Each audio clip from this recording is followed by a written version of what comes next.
Thanks so much for joining us today. We are here for Cosmic Conversations. This is conversations we want to have with you so that we all grow and learn together. We'll be exploring all kinds of different topics. We have no idea exactly what those are, except for the one question we know I want to ask and something we already started talking about. We have no idea because you bring a bunch of the content also. So we're going to introduce ourselves so you know who we are and what we're about, what we bring, and kind of why we're here. And the floor will be open for us to explore together. Should we go in the same order that we did in our earlier Facebook Live? Sure. Great. Kai. Hi everybody, I'm Kai Bertrand. I am a Hawaiian Kahuna, which is the Hawaiian version of a shaman. I'm a mentor, author, speaker, energy expert. I can work in many dimensions. I can work through time. I can talk to your ancestors, and I'm an energy healer. My specialty is removing negativity from people, places, and things. I've been doing this a really long time, according to my mother, since I was an infant. And I've seen a lot, done a lot, and can help in lots of different ways. So I'm happy to do that. And I'm really excited to join Cosmic Conversations because we get to talk about all kinds of things that most people don't even get to think about because we're busy doing other things. So this is more like a broader conversation that we can have as metaphysicians about anything from the very most mundane topic to something fantastical. And I'm here for it because I find that interesting. Thanks so much, Kai. Crystal. Hi, everyone. I'm Crystal Novak. I'm a psychic reader, channel, also do energy work. Um, I basically say I know stuff because I know stuff. Source shows up in lots of different forms and provides lots of information from different places. Um, so yeah, it happens all the time. Um, so So that works out pretty well if I'm working with somebody. And anyways, cosmic conversations, yes, please. We've been doing this for a few months, and it got started with Kai and I having a slow moment at one of the MeWe fairs, and just started. We were sitting by each other, so we started talking and realized that Kai said something that I didn't know about, and I said something she didn't know about, and we're both like, "Oh wow, cool! Tell me more." And so we started down the rabbit hole, and it's almost like we didn't want anybody to come to our table because we were just having such a good time talking about all the stuff we were talking about. Um, so Lorelei would come by and want to stay, but she couldn't. And so it kind of just, I think, Kai, it was your idea to just have this be a panel thing that we do, to just share information and have these kind of like interactive podcast here with everybody, for people to come and ask questions or share their experiences or hear what somebody else has to say and go, oh, wow, I never thought of that. I never heard of that. And just go exploring and see what shows up. There's always room for more. I like learning new things and hearing about new things. So I really enjoy when we get together and do these. Great. And I'm Laureli Shimayo. I host lots of events with Mimi Fair, so I'm a natural fit to host this event too. And I did want to participate in these conversations all the time. I'm an intuitive eye reader, body psychology coach, and matchmaker. And I know the work I know. I've opened the way I've opened. At the same time, like Crystal has done all this study and Kai has all this experience and capacity. And I'm just like, I want to learn from that. And busy running a fair, there was no chance that I could participate. So I'm thrilled to have these conversations all together. I I say I do what I think we all do all the time. I read people's eyes, like I think we all do. Whereas if you can't see someone's eyes, so much is missing. And as soon as you see their eyes, there's so much there. I've simply learned to notice subtle differences and articulate those as archetypes. And I use this to help you better understand you, your purpose, your journey, help you grow through lessons, help you understand the people around you, make choices about the people around you. And I also do body psychology. So in addition to watching your eyes and generally picking up your energy, I'm watching your body, your posture, your gestures, your voice, and all kinds of different things for clues to what you're experiencing and how I can help you be in alignment with your purpose and expressing your purpose. So on to the conversation, because I totally want to do this too. All right. And I have information about all of us, which I will post in chat. So if you want to connect with any of us afterward, then it's easy. And I don't know if I asked you all if you want to have a special. If you want to have a special, I think Kai, I have your book on here from last time, so I can post that on here. But if anyone else, if you want me to take it off, I'll take it off. Or if anyone else, Crystal, you want No, any it's other fine. special, let me know. If you can go ahead and post it. If somebody's interested in it, then they can go ahead and click on it or whatever. That's fine. Great. Yeah, so my information's in there too. All right, the conversation is open. So, well, let's see. So we're here to talk about anything woo-woo. You're welcome to ask questions, share your experiences. We all want to learn, grow together. I know I have something I want to ask and have Kai talk about and Crystal talk about because you will talk about it a little more, maybe. Okay. Yeah. So maybe we'll What's just your start question? there and leap in. Yeah, let's just start that. So the way you introduced yourself, I guess it was just yesterday, you introduced yourself differently than you have before, and you talked about expanding capacity that you have and your ability to navigate more like axes, more dimensions. And so I kind of want to hear you introduce yourself again and kind of tease apart what is this and what are you doing now and or what you how you know to name it now. I want to understand what this is. You know, the funny part is like I don't actually remember what I said yesterday because a lot of times when I do the introduction, like literally I'm channeling what they tell me to say about myself because excuse me, I can do so many things and that's not bragging. That's just I've been doing this for so long Mhm. that I've been like able to experiment and do things and challenge myself in ways that most people don't in metaphysics. And so when somebody says, "Oh, can you do that?" I'm like, "Yeah." Most of the time that's my answer. Or if I don't, if I've never done it before, I'll be like, "I don't know. Let me try." So that's kind of how I approach this is that I am not afraid to go for it in some sense, but I always do it with a modicum of safety. Like if I, if I get the idea like, "Oh yeah, let me just go run off into the universe and do something." I'll be like, "Yeah, let's not do that. That's just not smart." But like working with different frequencies of energy, just seeing like how that feels around me, like what does that how does that resonate against my skin, like what does that feel like, does that feel good, does that not feel good, like is that like resonating with my own energy signature or is it completely discordant, all these kinds of like subtleties in frequency. I love that stuff. I play with this stuff all day long. It's kind of like because I'm kind of science driven in my own way. So I like to, oh, what if I tweak it this way? What if I tweak it that way? What if I just turn it slightly? Well, And that's what makes me me. well, and I was gonna say like it's recorded and I go back and listen, but it wasn't a recorded event, so I can't go back and listen to it. Yep. So you had, and it's an expansion of what you've been saying. So I do have some versions of it recorded. You've talked about like navigating, time and space and past and future. And there were more dimensions like that that you mentioned of like the things that you've been doing. So, all right, your guides, can they have this come through again so I can ask these questions? How do I? Well, and it sounded, and I asked you some question about it yesterday, and it sounds like you are aware that things have opened and expanded for you recently, like that there's more that you're doing. It kind of came a little in the context of us talking about your recent travels, but it really was just your experience. Maybe could you talk a little bit about what you've learned maybe in the last month or so you're able to do?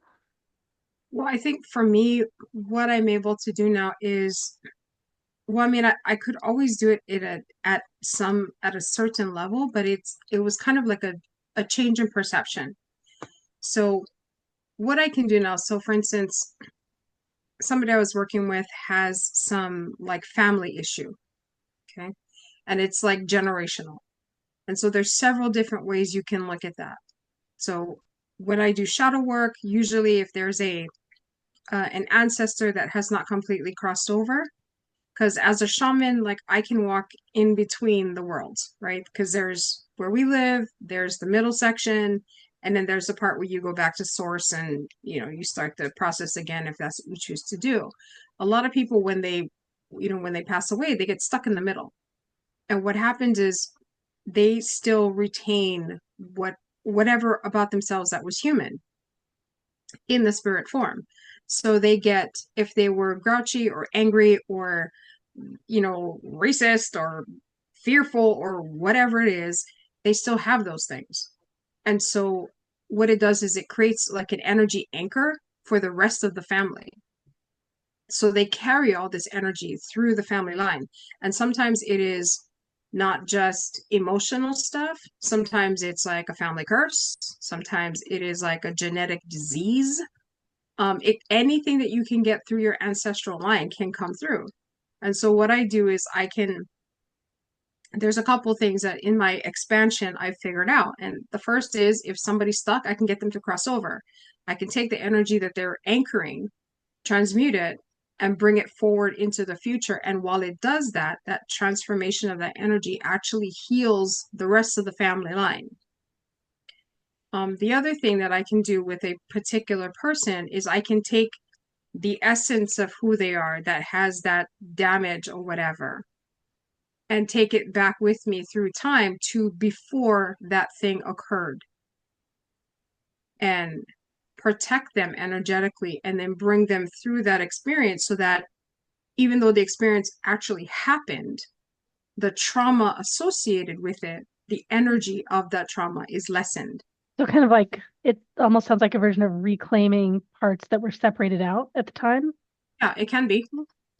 Yeah, it's just this is like the technique that's in my head. I mean, and other people do it in different ways. Sometimes people kind of refer to this stuff as like inner child work, or, it just depends on your perception.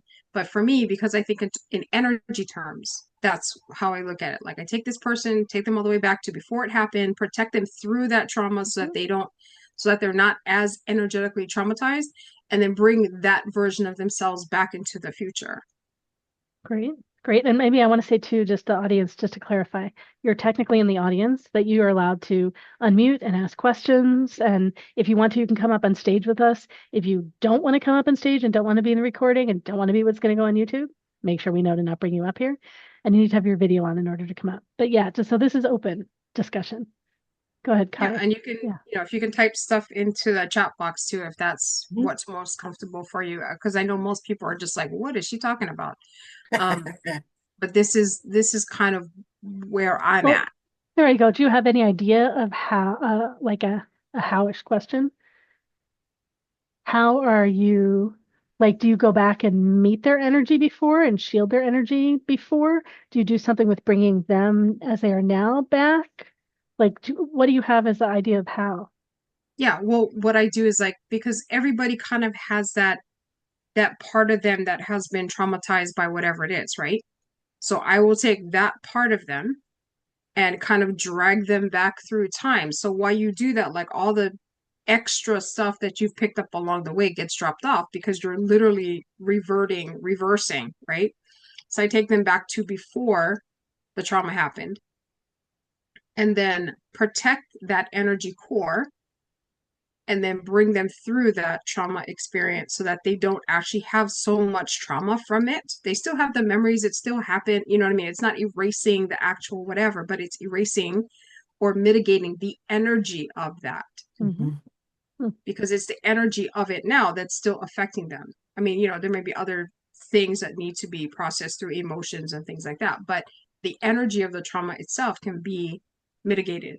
So then I bring the person after their energy has been like kind of preserved, I guess you could say, and then bring them forward so that it can come back to the present day with the energy of the trauma energy mitigated. You're saying things you've learned you could do in the last month. Is there more? Yeah, I mean, my vision has expanded in terms of like I can see more stuff than I thought. And just having and that's kind of the beauty of this kind of conversation is that somebody says, "Oh, can you do this?" And I go, "Oh, I don't know. Let me try." And then something changes and I can see something or I could do something or it just like, "Oh, that's different." Well, and for you seeing something, is it like new energy beings that you can see that might be around now, or is it new like ways like going into other contexts that you can see, or new seeing did you discover? It varies because like right now I can see different kinds of energy cords that I didn't notice before. And that's the thing, it's not that they weren't there. I mean, they must have been there. I just couldn't see them. And I think that that's what is kind of exciting about metaphysics is that it's not whether or not something exists per se, it's whether or not you have the capability to see it. Yeah. And that is where a lot of like training comes in and practice comes in, and experience comes in because you want to, and that's a choice that you make because everybody is like, I happen to be very visual, but other people are not. So if you don't want to see things, like, I mean, I grew up seeing angels, demons, and things I still don't have names for. And I just got used to it. But other people that I have met, they're like, yeah, I could see stuff when I was a kid, but yeah, it scared the heck out of me and I shut that down. And now here I am 30 years later and I can't get it to boot back up again. And I was like, well, that's just because of fear. For me, it was never a thing. I mean, when I was really little, then yeah, I'd be like, ah, like most kids would. But my mom was always very supportive and was like, oh, don't worry about that. I'm like, oh, okay. And so I grew up with, yeah, oh yeah, there's a thing, but I don't have to react to it. And I think that has saved me on a lot of things because over time I've come to realize that our reaction, our emotions, our fear to them is what feeds them and gives them power. So the more kind of nonchalant we are about it, then that means they don't get any power from us. So yeah, so people are like, "Oh my gosh, this thing! I saw this thing and it was huge," and I go, "Uh-huh." I mean, that's usually my reaction. Because I don't want to feed any power to it, and it's important that we keep that in mind. And it's hard to do. I mean, especially if you're not used to seeing things, and all of a sudden this thing is looming in front of you. You're like the your reaction is going to be like, "Oh my God, what the hell?" Like, and you get into that mode. Um, but yeah, I always tell people when they start to do this thing, when they start to see things or they start to sense things, and things are coming into their awareness, that the biggest thing you could do is just to keep calm as much as possible. Like keep your thinking brain in focus and don't allow yourself to fall into like freak out survival mode. There's a question in the chat, and then someone else has their hand up. So one question in the chat is, what meaning do the chords that see have? I know you said you can see chords, but I'm not sure what. Go ahead. And then the person with your hand up, you have to just let us know if you want to come on stage. Do you want to address the chords question first? Yeah. Well, when I see chords, there's different, the expansion in my abilities has changed in that, I mean, I could always see chords, but they're more like connections that people have to other people that are not for their benefit. So chords where people are taking other people's energy, chords for trying to manipulate them, control them, influence them, that kind of stuff. Like I've been able to see those for years, but my ability has expanded where now I started seeing these little blue chords. And then I realized that that they were associated with loss, either perceived loss, like imagined loss, or potential loss, or actual loss. And they change in color and thickness depending upon whether it's imaginary or based on something that's actually happened.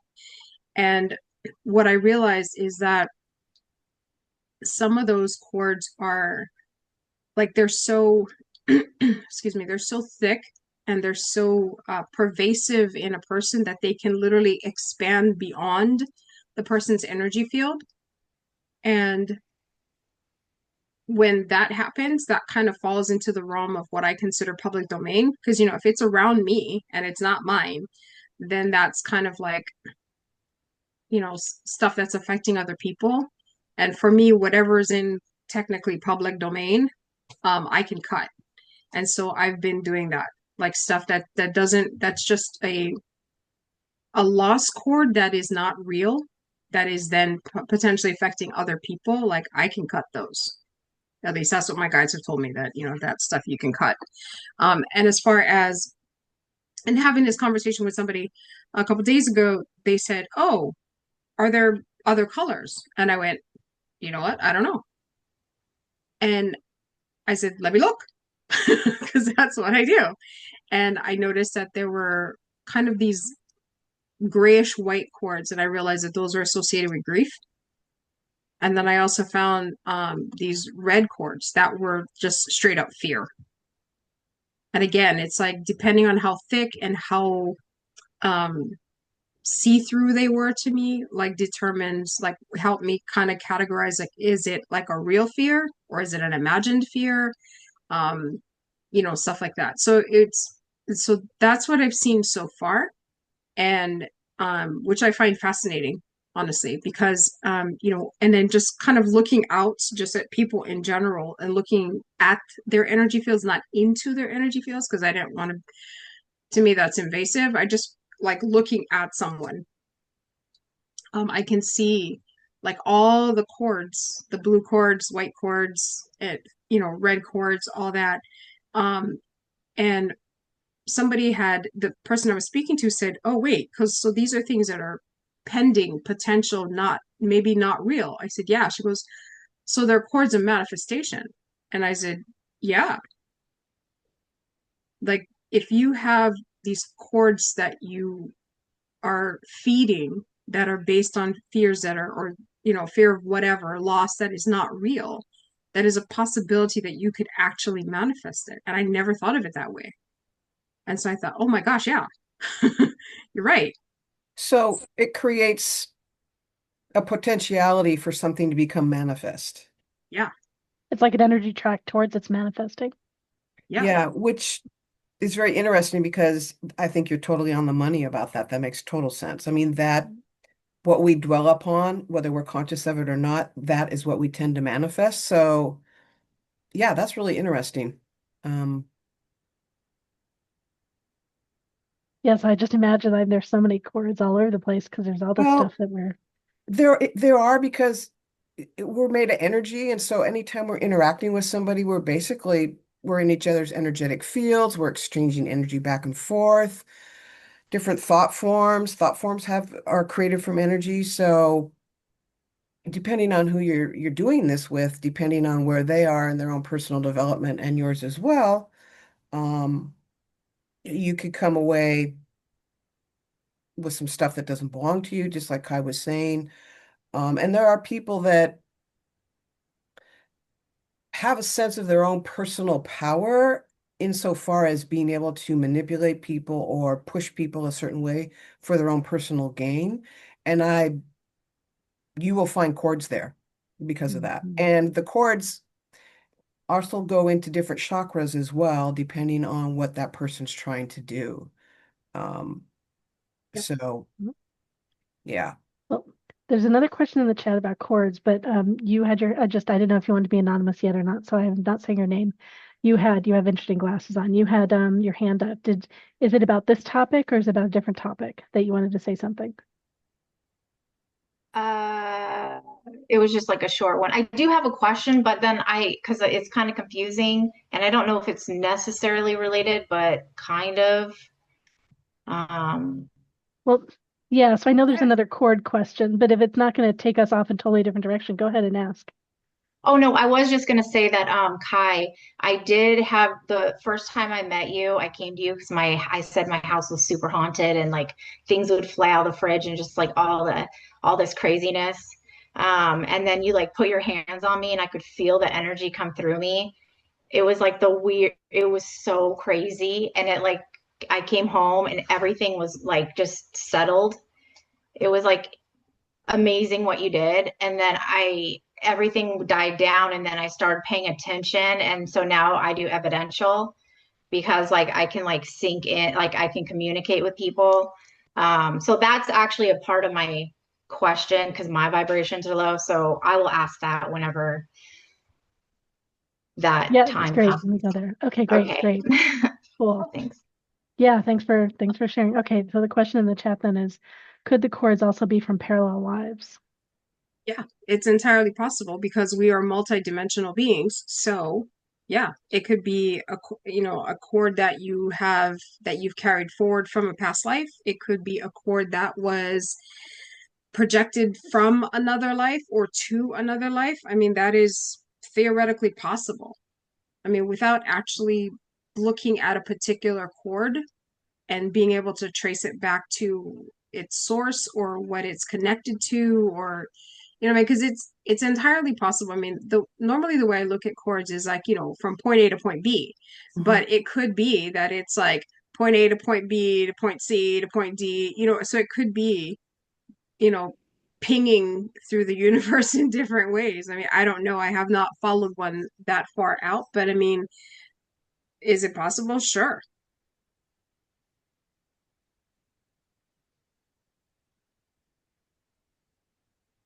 Well, you had some really interesting summary of all this new stuff that you're doing. So I guess it's not captured by audio recording, but video recording. But yeah, cool.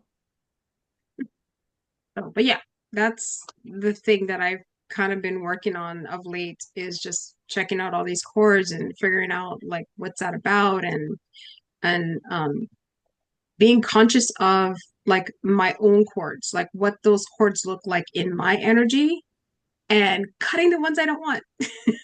So, yeah, so I've been doing that, and yeah, my energy, because of that, my energy has changed and my abilities have gotten stronger, and I feel like I can actually move forward in a, I don't know, in a different direction than I hadn't expected. And I mean, and it started with um me asking the question that, is this kind of like the top of the mountain where I'm at, in terms of abilities, because of the fact that I can do almost anything. I mean, I can't do everything, but there's a lot of things that energy wise that I can't do. And so, and not that I felt like, okay, this is it for me, I'm done.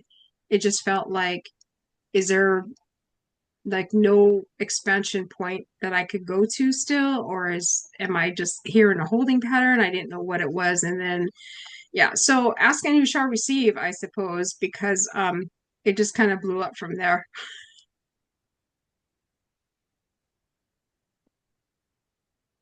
Yeah, how exciting to have things open so fast. It sounds like, I guess, what is your in terms of like gifts opening? It's I just gotta ask this however I ask it. You didn't actively learn a new skill. Were you given a new skill? Did you simply open to skills you already had that you hadn't put attention on yet? I think it's that one. Well, for me, it wasn't necessarily I didn't really learn it. It was just more like my perception shifted enough that I could see it.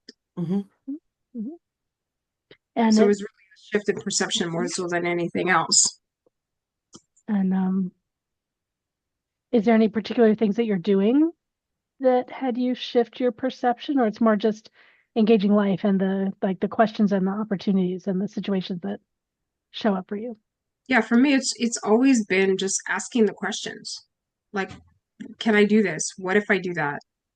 Like, what is that about? Or sometimes I'll like dream some weird thing, and I'll get up in the morning and it'll like this idea will pop into my head. What if I do this? Can I do that? What would that be like? And then, being that I am experimental by nature, like I'm like, I'll go try it out. Great, and we've got a couple more questions in here. So one is a chord question, and then another is a separate topic. And so I guess let's address the chord question. And if we don't have any of it clear, if you want, you're welcome to unmute and you're welcome to come up. And then for the next question too, let us know if you want to come up and screen. So let's see, is cutting a chord the only way, or can you ask or envision clearing, dissolving other? Reason I ask is sometimes I'm not aware of a particular chord, so I ask at the end of the day to clear anything that's there. Yeah. Yes. So, Yeah, that works. If you set that intent, that works. Um, but you also might ask to dissolve any roots and remnants so that you don't leave a little socket to be plugged back into next time. And if you want to take it another step further, if you know kind of like what the issue is or what the energy seems to be around that cord, what is it in your consciousness that is allowing this cord to attach to? If that makes any sense. Yeah, I refer to that as like, what is the resonance in your system that Mhm. is allowing it to kind of like resonate with it and then attach to it. Yeah.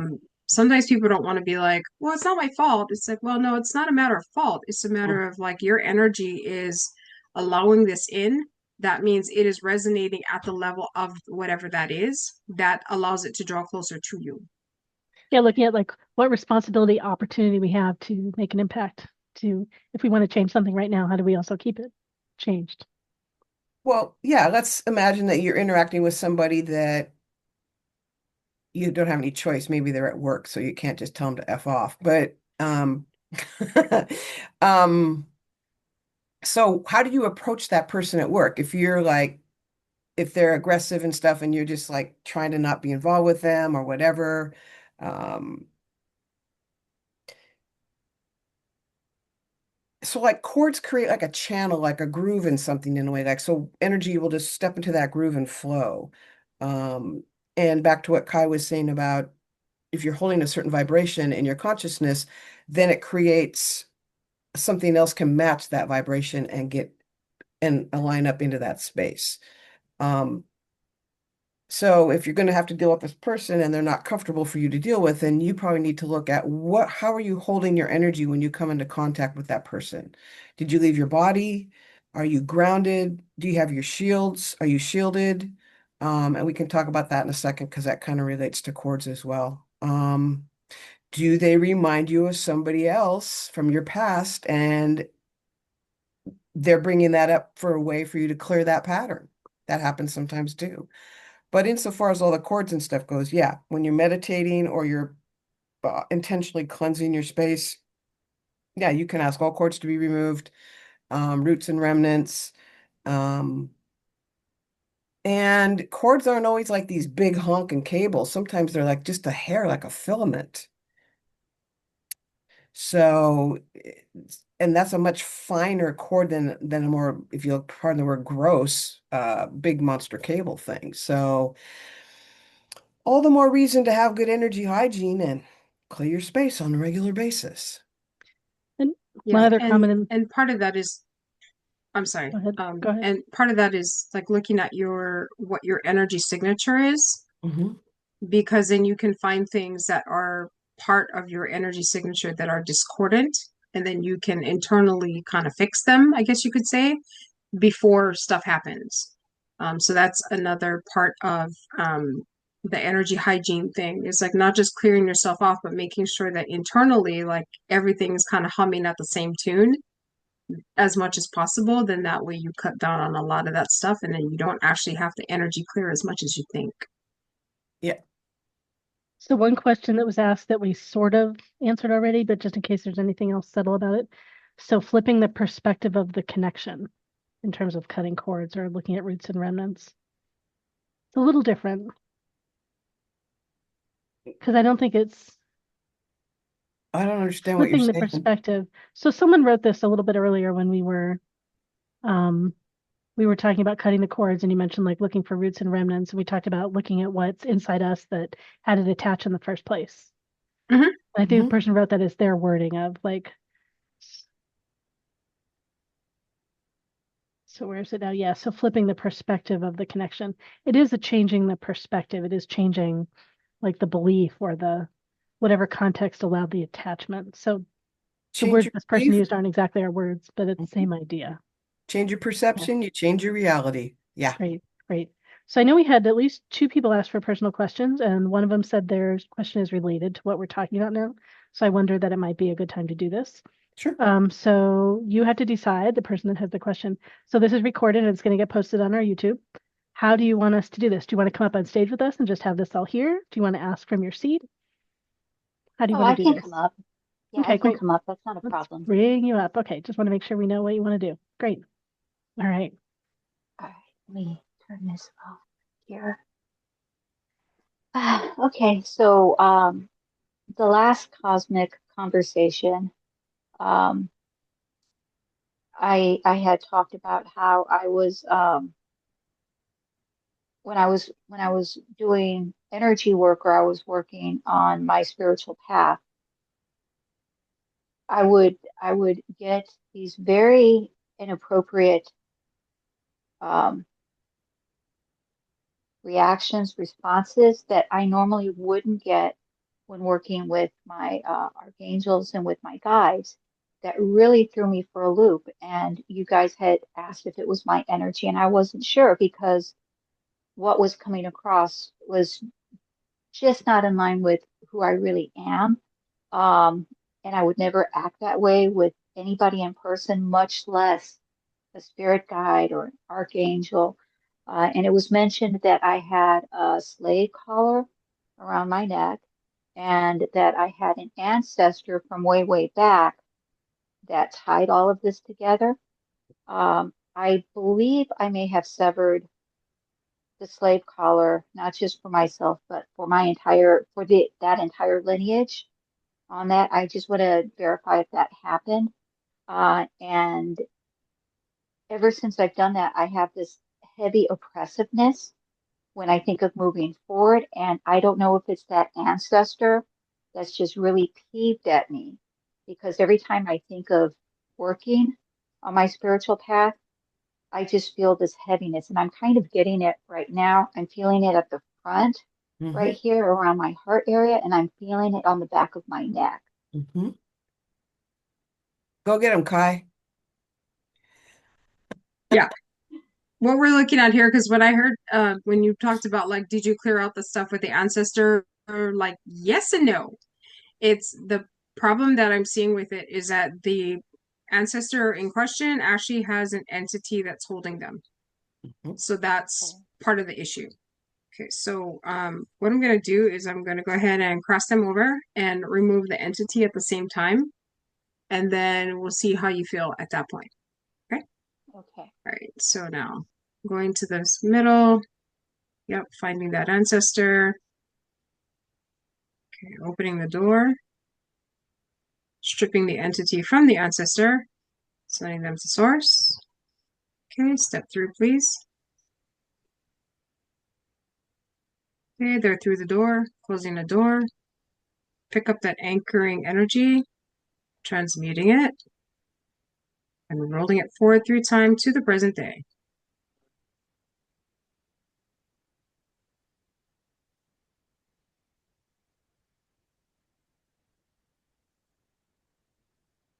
Did you feel that? I did. Okay. I'm not feeling that. I can feel it lifting. Okay. I'm Let's feeling So that here's pressure here's the Maria, second alleviating. part of this now. Maria, There's Okay. 1 second. Do you know how to ground? I do.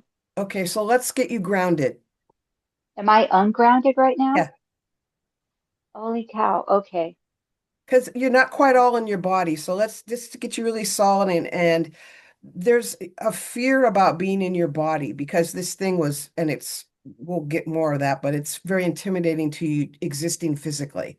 So like get grounded and like own, instead of living in the carport, go into the house and own the house. Like be you in the house. You're the house. Get in there. If that makes any sense. Okay. Now I'm feeling a heavy presence. Yes, we'll yeah, fix Just a that for you in a constriction second. right here. Yes. yeah. Yeah. So get yourself grounded because I'm about to strip all that. Yeah. All right. Give me just a second. And just hold yourself as grounded and allow yourself to be okay. You're breathing. Don't stop breathing.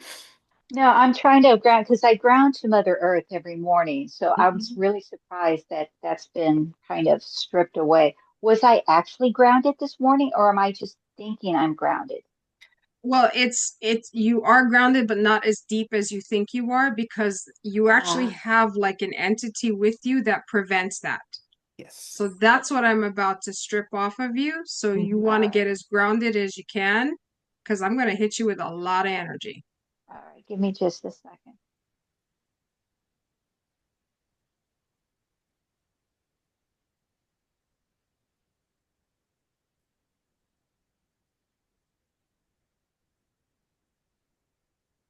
Don't think too hard, just be. Okay. That's as good as it's going to get. Okay. Okay. So what I'm going to do is I'm going to dig you in just a little further. Mm-hmm. There we go. Okay. Now do I have your permission to take this thing off of you? Absolutely. Okay, here we go.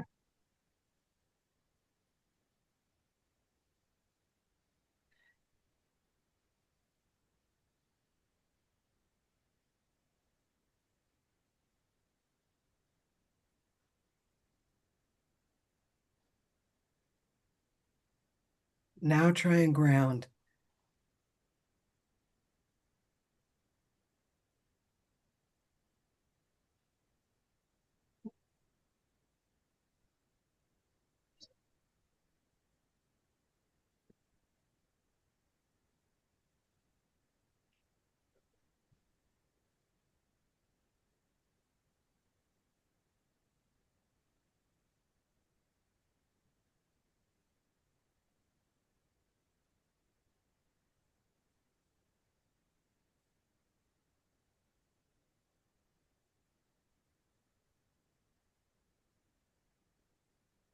I'm not sure that I am. I'm trying to do my root chakra, Just my ground. main Try root from chakra. try from your feet. Start with your feet. Like imagine your feet have magnets in them and they're gonna click and they're locked right down to the planet.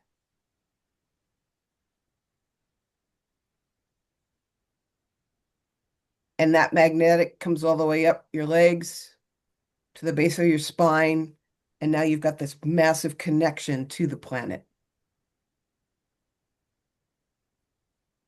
Yep, there you go. Okay. I feel it. I And so feel it. can you breathe now? Yes. Yes. Okay, so I guess the second part. So my ancestor's been liberated. Okay. Does that free like my entire family, like my kids and my Yep, siblings? We're yep. all good now? And then the thing that was actually on you, it was like, I mean, it was wrapped all the way around you. It's like when I removed it, like I literally heard like all these chains breaking. Mhm. So what kind of entity was that? Did it jump from my ancestor to me, or is it like it was like a shared bondage thing? No, it's something that was because of it's almost like you had the predisposition from your ancestor. And so something that's here in this time and space was like, oh, look, something that I can attach to because they work together.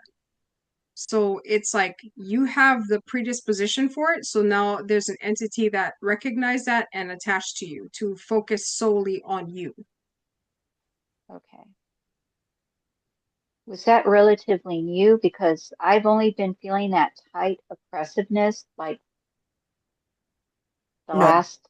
no, that thing's been with you for most of your life. Yeah, you've had it for a while. Oh, It's just been getting stronger over time. And then now you're at the point where you can actually feel that oppression. so are my kids free from that, or are they still tethered No, to this thing? there's no connection to them like that. What you had on you was for you. Okay. Okay, but like my kids, they're free now. They may have their own issues, but what But you just had but was from just this yours. particular thing, Yeah, from the this particular ancestors thing you were ancestor. cleared from. Oh, thank you. I appreciate it. Um, so was that a cord thing, or was that something completely different? That was not a cord, that was an entity. Okay. Okay. Thank you. Someone Yeah. asked that might be for you. They said, really, is there any sort of ritual or any practice that it would be good for you to do right now after this was just done? So is there anything Maria ought to do? Well, Uh, Go I ahead. don't necessarily know if you need to do a ritual or anything. What I would say is see how you feel now, what your energy feels like. That is a benchmark. That is something you can calibrate to. So if you don't feel like you feel now, then No, that I means, feel, yeah, yeah, I feel great. I mean, I took a salt bath, but I'm finding this last week or so, actually a couple weeks, I'm taking continuous divine white light waterfall cascading yes, on a regular basis, and then things still coming back. yeah. And I couldn't understand, is it my shield's not working? I'm being told by my guides, yeah, you got your shield, but, because the way I can communicate, it's basically an internal pendulum. Um, it's like asking 20 questions. I can only get so much information from that. But Well, I'm understand very that grateful. right now we are living in a culture of fear right now, Hmm. like paralyzing fear for some people. And so for those of us who have our shields, they're being constantly bombarded. Like it's like a constant thing. Like different fears about different things. Like, what if I do, what if that happens? What if this happens? What if that happens? And so our shields are taking a beating, is what's happening right now. And so Mhm. keep that in mind. It's not that your shield's not working. It's just that it's getting beat up.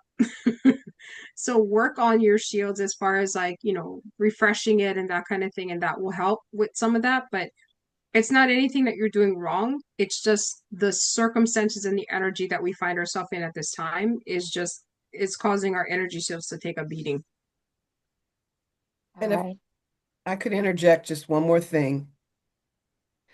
This thing got on you when you were a little girl, and it got through from the thing about you have to be quiet, you're not allowed to have a voice, men are more important than women, you have no power, you have no authority.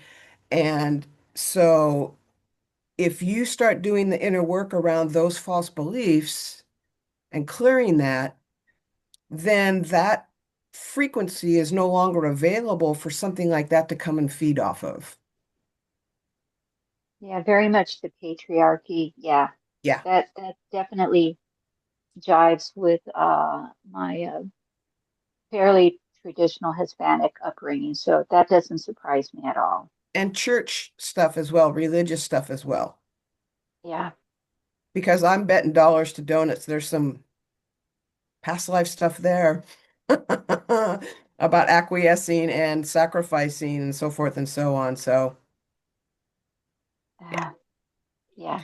yeah, Thank you guys so much. You're yeah. welcome. I'm grateful. Thank you. You're welcome.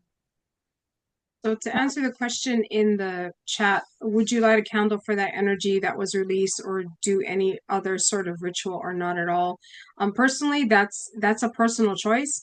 I wouldn't, because usually once I strip things off, I'm on to the next. So I don't I don't actually have but if you are a person who needs kind of like that ritual, that symbolic breaking of whatever or acknowledgement or whatever, that if that's something that you need to do or that you want to do or you feel called to do, then that's what you do, because everybody's a little different about how they process energy, how they acknowledge the passage of time or of an event or whatever.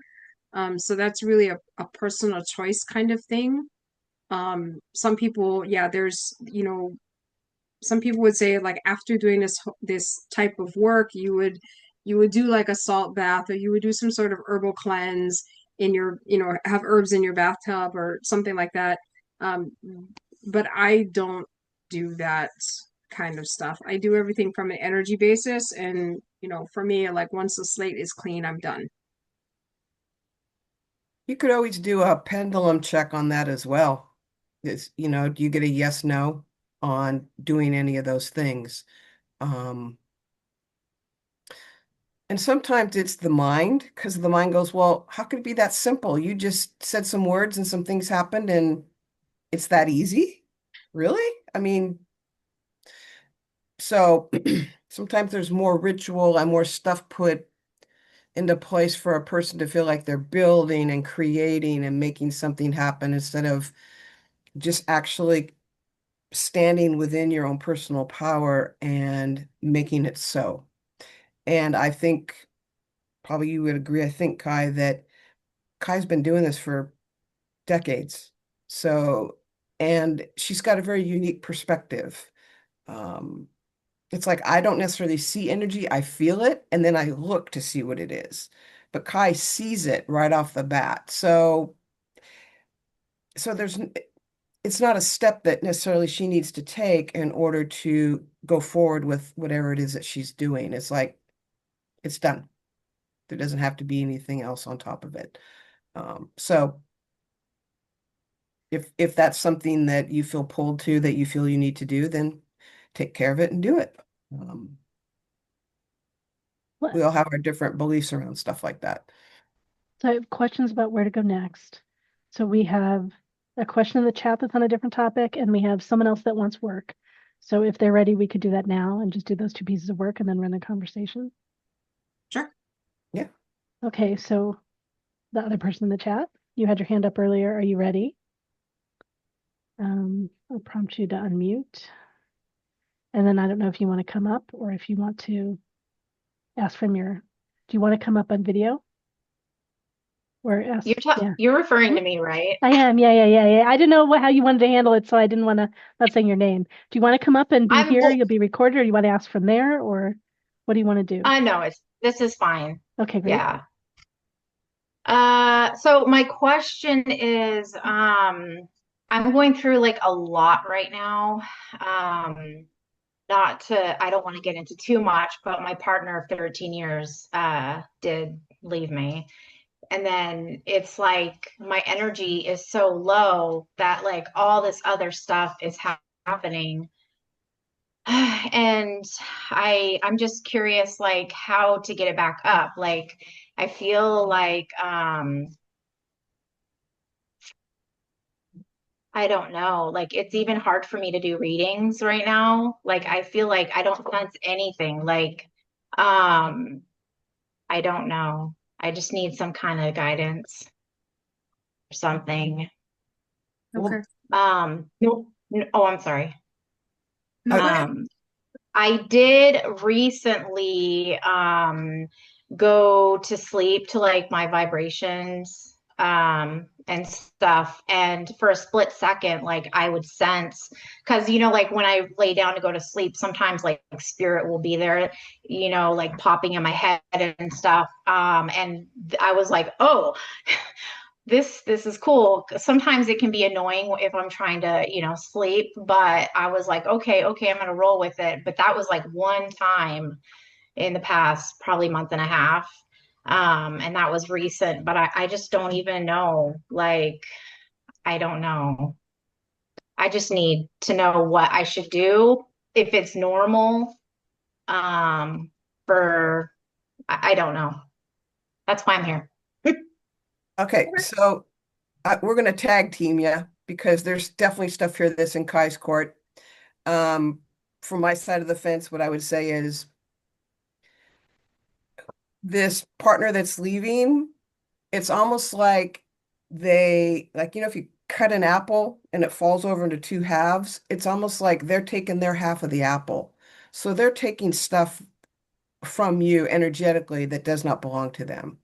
And it almost feels like they're a black hole. And literally, if you even think about them, they just start sucking energy off of you like there's no tomorrow. And I also see some soul contract work that can be done. But I think first and foremost is turn it over to Kai and let her get this thing off of you and clear some things up because, yeah, that's not looking so good. And just maybe before Kai jumps in, I would say that, yeah, somehow the way you're talking about your partner, like there's a normal grief process, but the way you're talking about them, it just seemed like your energy is more like it was drawn in, sucked into them, dependent on them in a way that isn't healthy. And so that you're still in that pattern, even though they're not here. Yeah, she left. I actually chose to separate because I found out she was doing stuff behind my back, and I gotta love myself more. Yeah, she moved out. I have the house and all of that. So I don't know. Let's get her out of your house, girl. Yeah, so wound in the pattern of what that was, right? So you haven't broken up the pattern of what that was and how that happened. Yeah. So where I want to start first, yeah, because you, the house, I mean, chords, entities, like it's like a free for all right here. Party.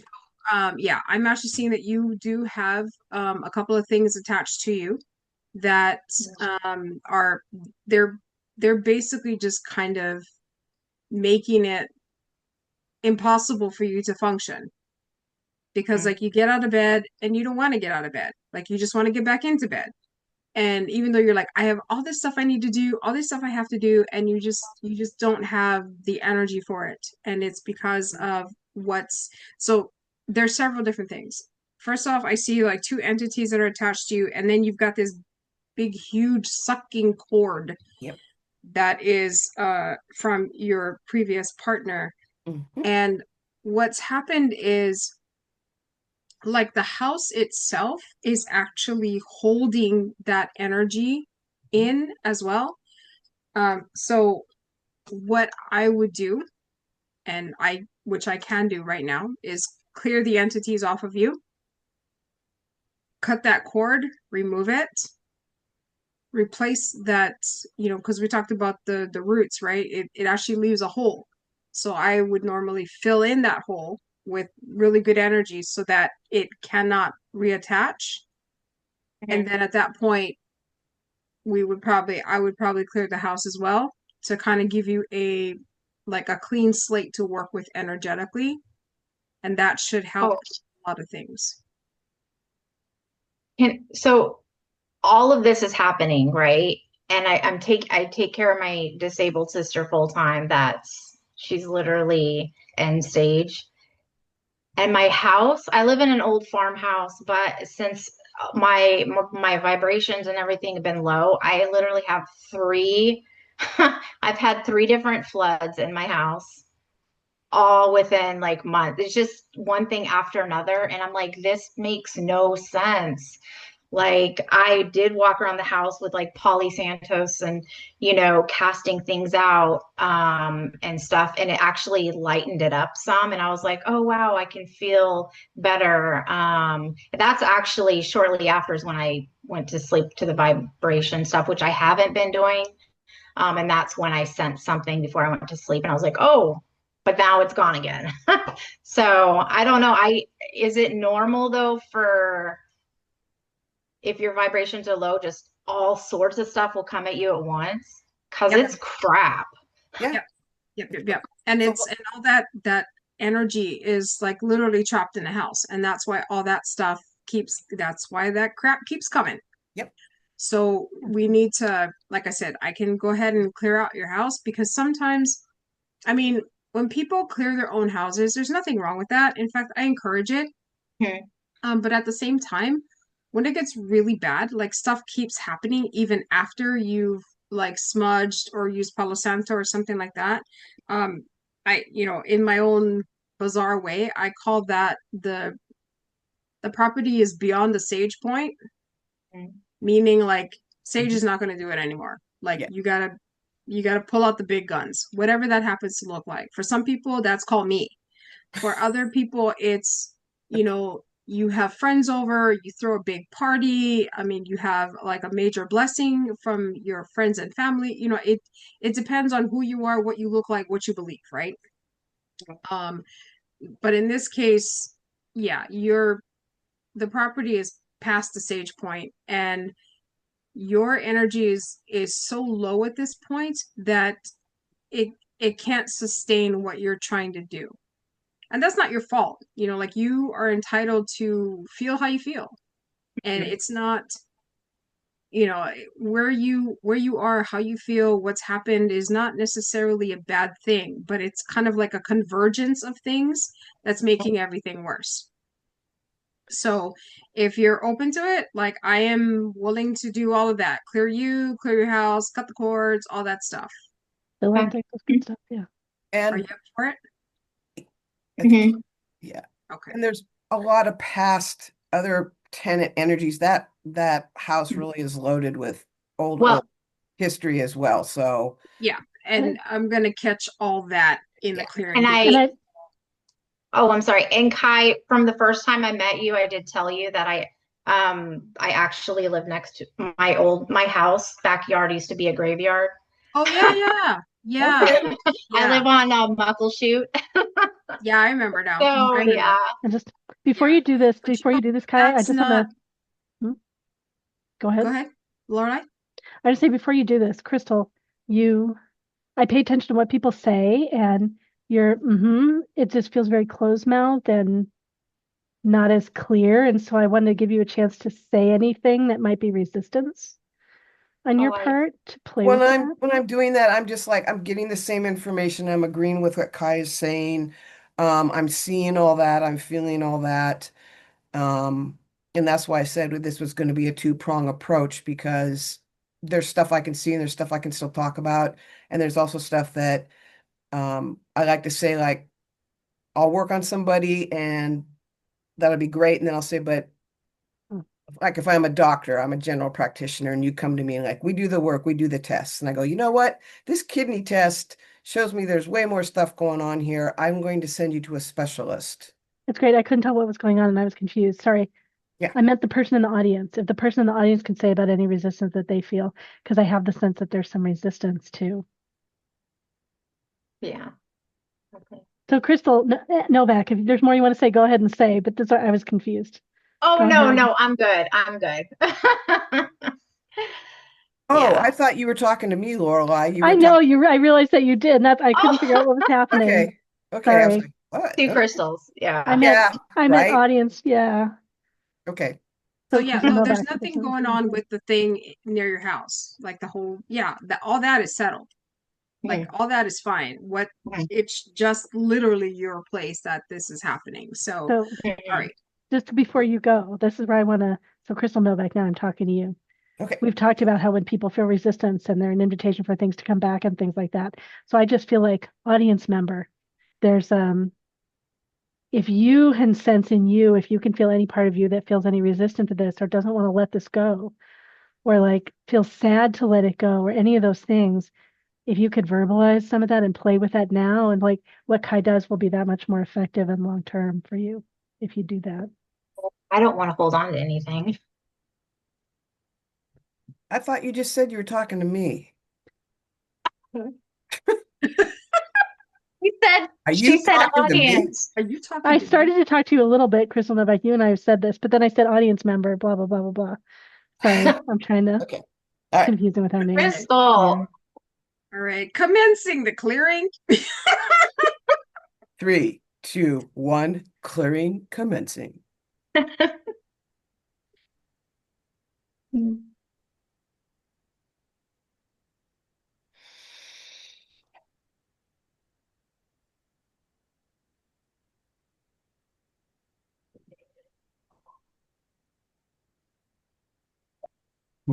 Excuse me. Okay, so entity's gone, cutting the cord, Oh, taking out the roots, sending that to source, Lord. filling in with good energy.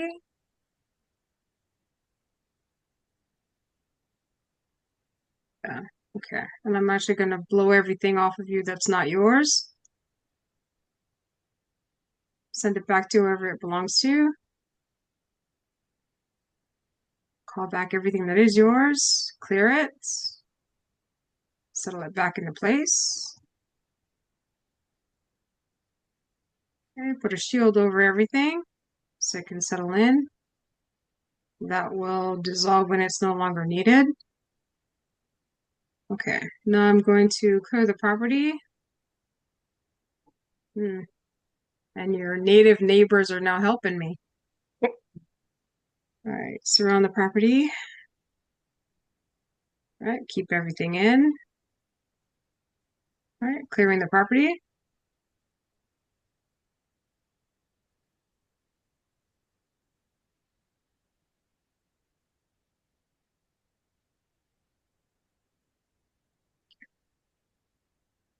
Okay, closing all portals.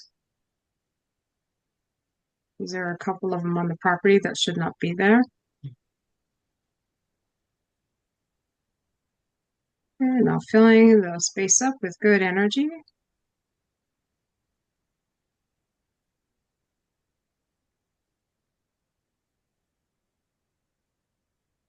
There we go.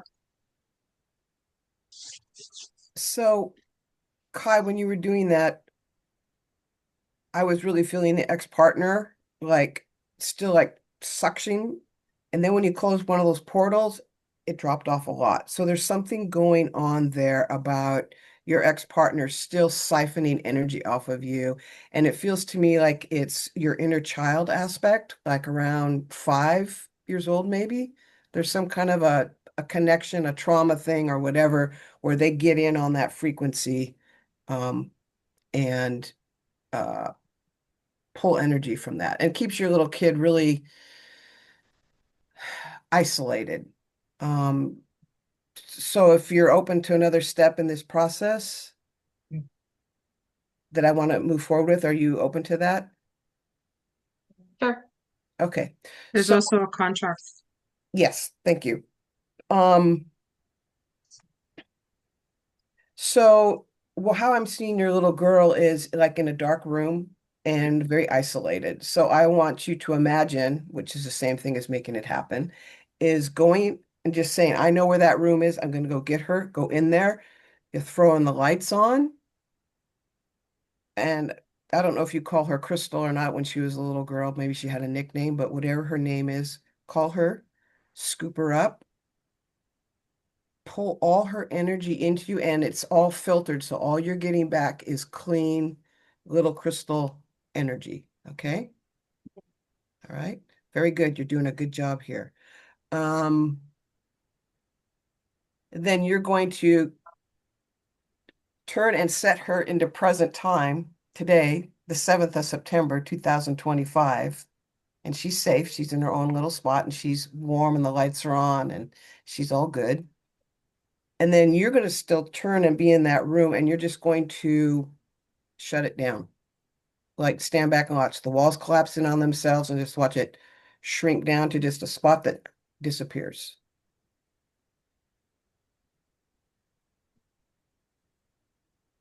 Done. Yeah.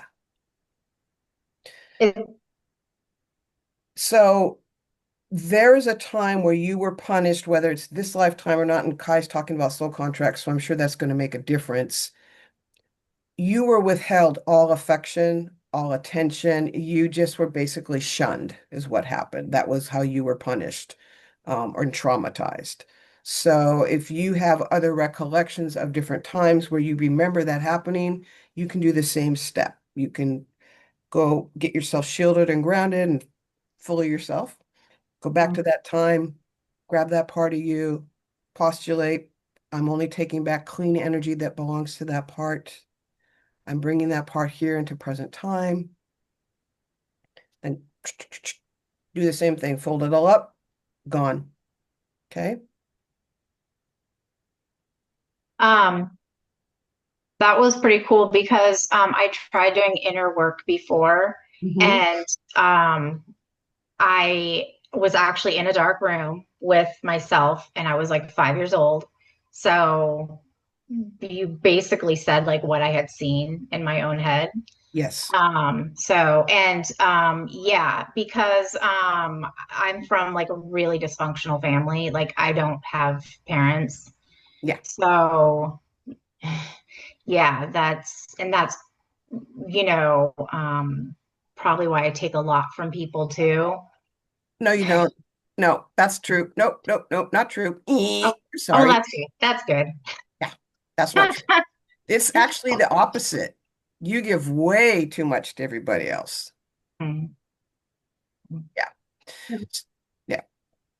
Yeah. All right. Thank you so much, guys. It will help me because, yeah, it's hard. I run an animal sanctuary too, and I'm running ragged. Yeah. So Yeah. thank you. Yeah, you got to fill up your cup and drink Mhm. from it. It's for you. You're anything that flows over the sides you can give away, but you're not you're not giving yourself enough. You can't give what you don't have, and that's why you're running on empty and things are also so oppressive and heavy. Mhm. Yeah. I'm gonna burn the contract Okay. because it's one that's been repeated over several lifetimes and it's like it's just not doing anything for her. So, No. okay. All right. Sorry, Burning. it's my pig. Let me put this on mute.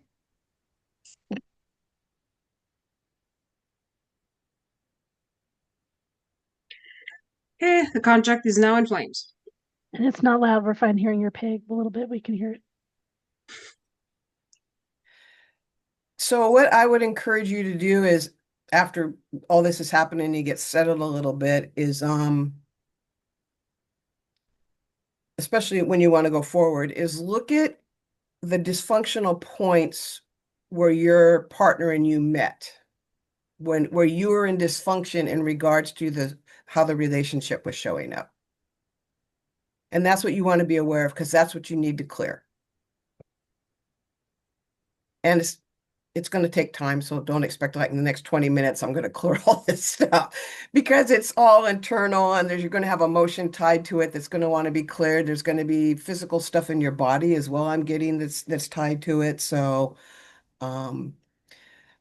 and just at the top of the list, what I want to say is be gentle with yourself. Don't beat yourself up that you fell for it for this person. We only know what we know. And if you grow up in dysfunction, you have no idea what normal looks like. I mean, that's all we recognize is dysfunction. And so when normal comes up, sometimes we can't even entertain it or see it in our reality because we don't recognize it. If it shows up as a clown car with a bunch of red flags, okay, that's my fave. I remember that one. So that's the whole point of this is to start to like take that down so that you don't have to make those choices anymore. Thank you, guys. Yeah. You're welcome. Yeah, and lots of resonance, Crystal Novak, with what you just shared. I beg your Yeah, pardon? lots of resonance in the chat with what you just shared. Oh, thank you. All right. So we had a question that we didn't answer, right, from the chat? Yeah, it's right here. It's and actually the person that asked it, your name begins with a J. Do you want to come up here on screen and ask it?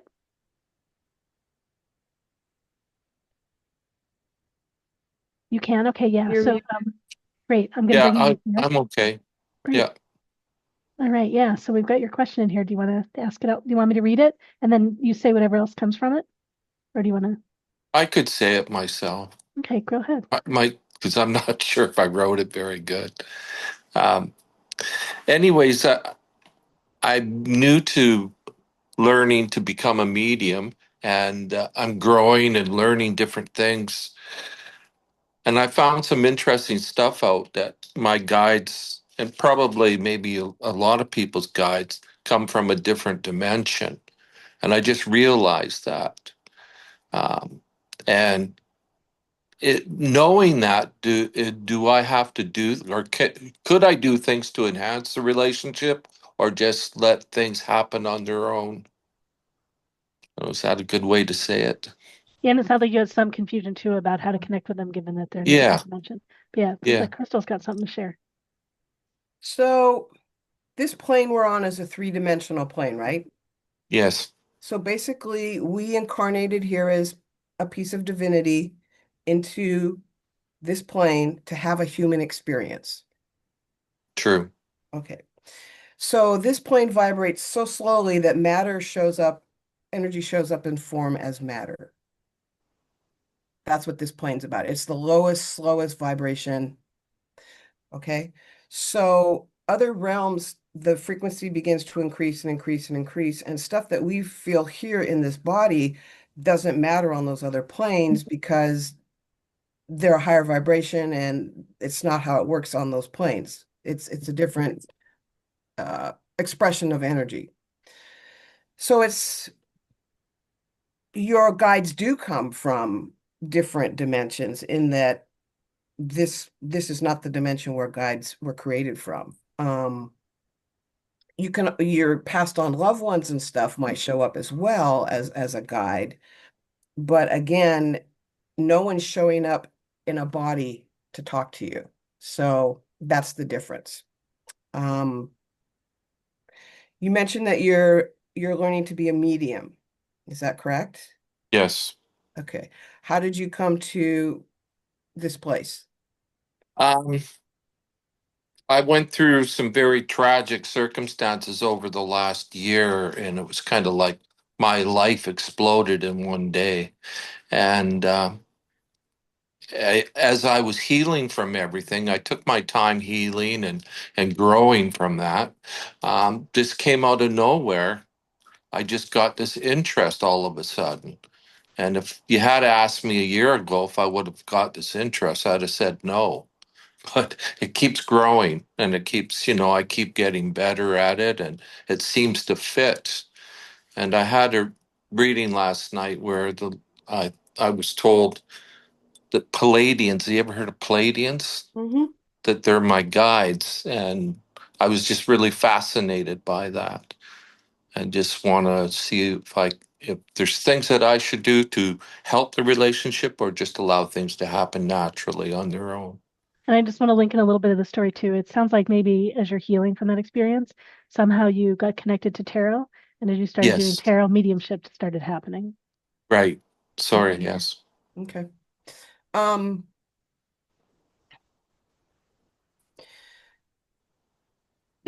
so to me, the key to building a relationship with one's guides, however they show up, it could be an angel, it could be a master, a teacher, passed on loved one, an ancestor, good friend that passed away, somebody you knew in another life. So there's lots of different ways that a guide can present. And some people have animal totems as well that show up for them more than the traditional, so to speak, guide kind of thing.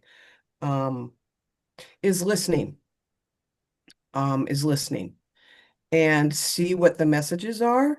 So like when you're meditating, like I'm assuming you have a meditative practice. Yes. Okay. So once you've grounded and you've cleansed yourself and you're just in a place now where you're breathing and listening, then you can say, I wish to strengthen my relationship with you. Um, what suggestions do you have? What would be my next step? And then Okay. what comes? Okay. Sounds good. And anytime you're not sure, you're like, I didn't quite get that. Can you clarify that for me? Or can you say it another way? And do you journal? No. Okay. So to me, journaling is really helpful because you can write down what your experience was, say, today with whatever that was. And then 2 weeks later, something else happens. You're like, God, this feels familiar. And you go back to your journal and go, yes, okay, on such and such a date, this was happening. This feels like a progression from there. It's a way to like kind of keep track. Right. And it's also a place to jot your thoughts down about what that experience was like, or just all that stuff. It gives you a record because we'll forget stuff. So it gives you a way to start tracking things. Okay. Yeah. Yeah. Thank you. You're very welcome. Yeah. Just to add one more thing is that sometimes people think that their guides are, if they come from other dimensions, whatever, that it's that we have to like reach towards them, and in truth, that they actually have stepped forward to come to us. Yeah. So it's not a matter of like, they're way far out there and we need to like call long distance or anything like that. It's not like that. They come forward for us. And so most of the time I tell people that, yeah, you can ask what it is, that will make the connection better. Or sometimes you can just allow things to come through the way it would naturally. Because some people, they get more messages through signs than actually hearing something. Or like in my case, sometimes I get nudges through other people. It will be like three different people who have nothing to do with each other will bring up some weird topic. And I'm like, okay, I got it. So it's like they communicate with us in many different ways. Mhm. So that's the other part about when you deal with guides, is being open to all the different ways they could potentially speak to you and give you messages and kind of clue you into things.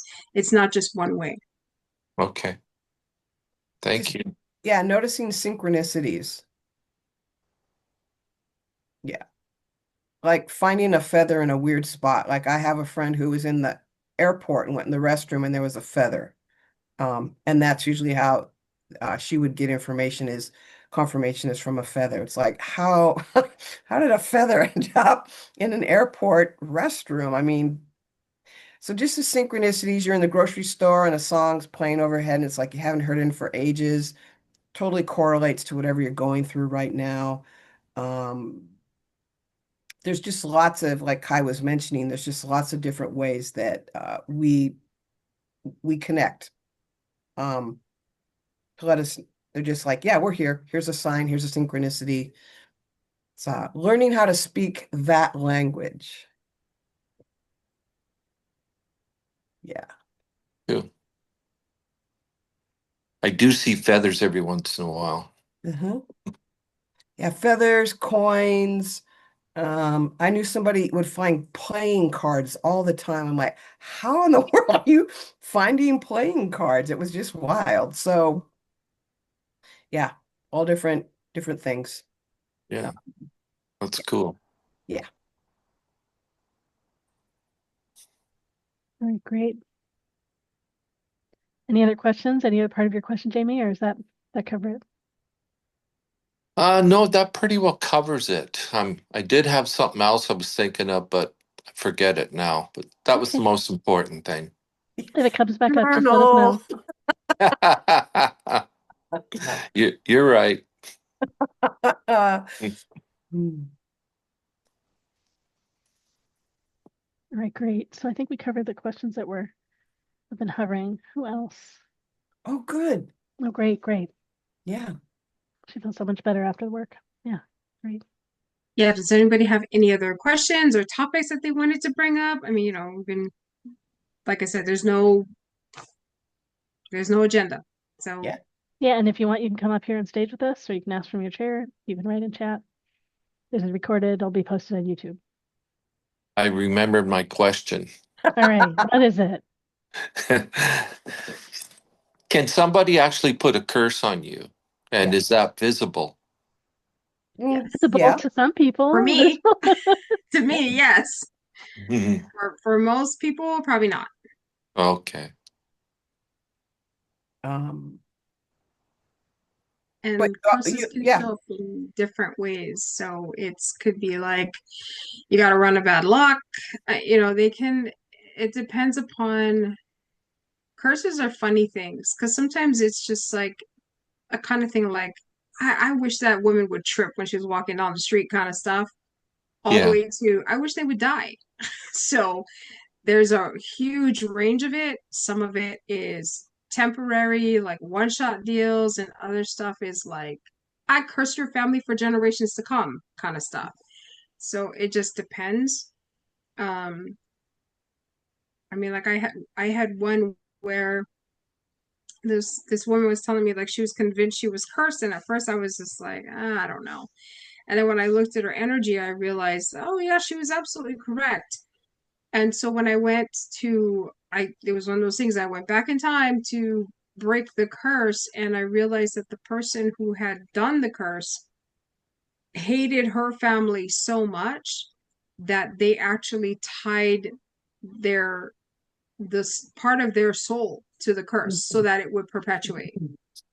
Wow. So when I went to just go break the energy, I actually ended up confronted with this person who had done the curse. And yeah, so that was a challenge. So it just depends on what it is, but most of the time, most curses can be initiated and they can be broken. Okay. And someone asked a question about what does finding coins mean? Pennies, dimes, nickels, uh, You meant literal coins. yeah, literal coins, or sometimes tokens. You might find I found a token from car wash one time, and it was specific to it made sense why I found it. So, I hope that answers your question. And sometimes if you do find a coin, like look at the year that it was minted, and sometimes Like I know someone who found a penny and the mint year of it was the date that the year her grandmother passed, and she'd been thinking about her grandmother recently. And so it was like, okay, here's a correlation. Yes, that's a confirmation that yes, your grandmother's in touch with you. Yeah, the synchronicity. Yeah. So I hope that answers that question. And then what's our question? Okay, hold on. I just want to see how the person wants to. Okay. Yeah, let us know how you want us to address the question.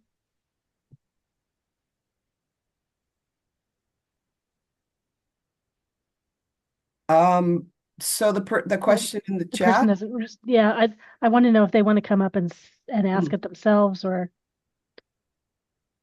you just wrote and I replied. Can you let us know? Do you want to come up on stage? Do you want to ask from your chair? Do you want me to read your question? Oh, Okay. not on stage, just open. Oh, do you want to unmute or you want me to ask it? I'll read it, and then if you want to unmute and you can say more. When going through, yeah, just go ahead. When going through grief release, and this person asked, when I'm going through grief release or anger release, I've been asking for angel protection while I am purging those feelings. Is that fair, workable to do? So, like, is that a good thing to do? Is that not a absolutely. good thing? Yeah. Oh yeah. We have yeah. to ask. We have free will. And so because we have free will, if we didn't have free will, then there wouldn't be no point to being here because we would just be all on autopilot and there would be no exploration of potentiality, no contrast, no push to grow, nothing like that. So we have free will. And because we have free will, divine support does not step in to help us unless we ask.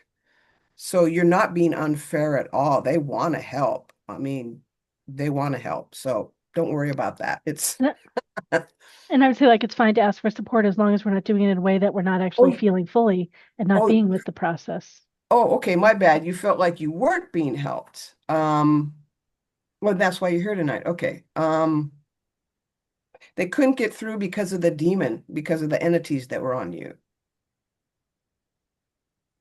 In fact, you could, while we're here this evening and you're sitting in a nice pile of energy with us here, you could potentially ask, hello, yeah, you could ask now. Yeah, they're there. Surprise.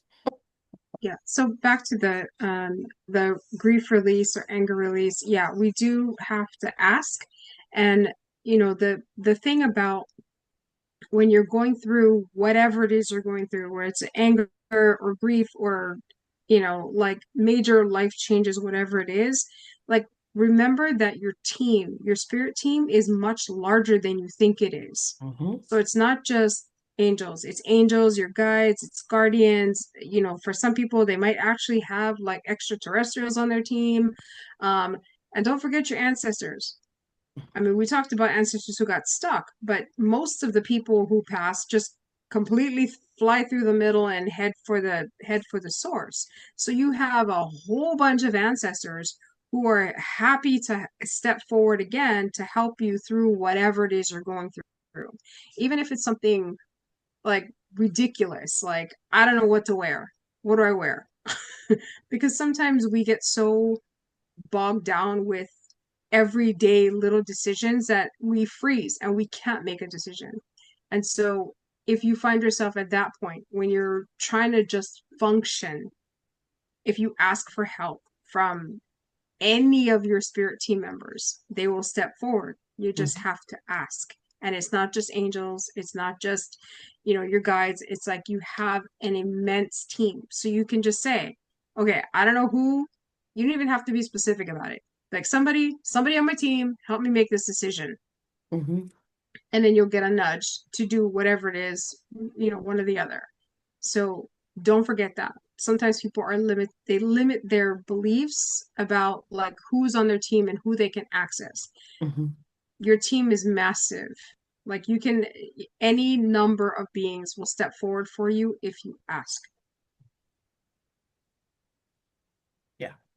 And you don't have to be special. You don't have to, there's not like you're running up a tab or anything like that. It's what they're here to do. They're assisting us on our path as we go through all these incredible changes while we're here. and we're we're influencing the fabric of reality just individually. So they're walking with us because they're part of that whole scenario as well. Um, and I just opened a giant concept here, but yeah, yeah. So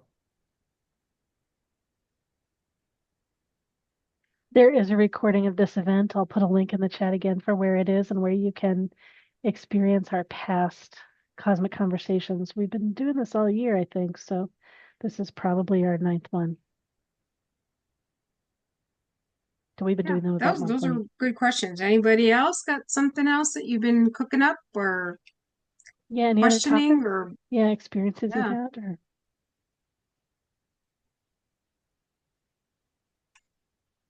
and you can because we're ask any pretty much open questions. for anything. You Yeah. can ask any questions in the chat from your chair in the audience, and you can also come up on stage with us and be part of the conversation, and you'll be recorded. Just so you know there are options. Yeah.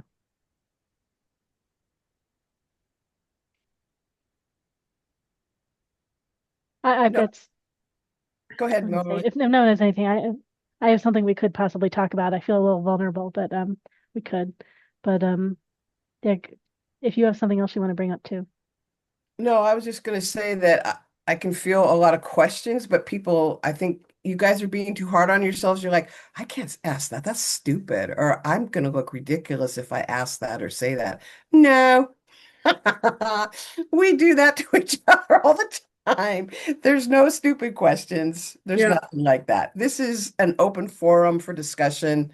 Um, yeah, so don't feel like you can't ask us a question. In fact, there's lots of ways to do it anonymously, like Lorelai was just saying. I mean, you could put it in the chat under anonymous or however you want to do it if you feel too shy to bring it up.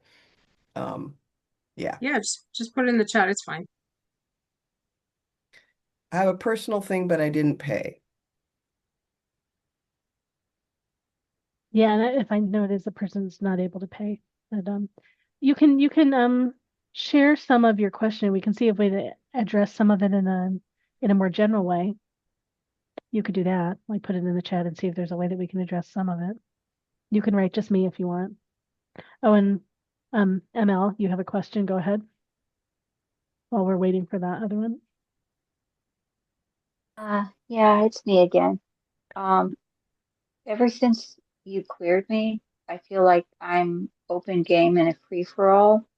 I've been kind of battling. They want to send Um, protection.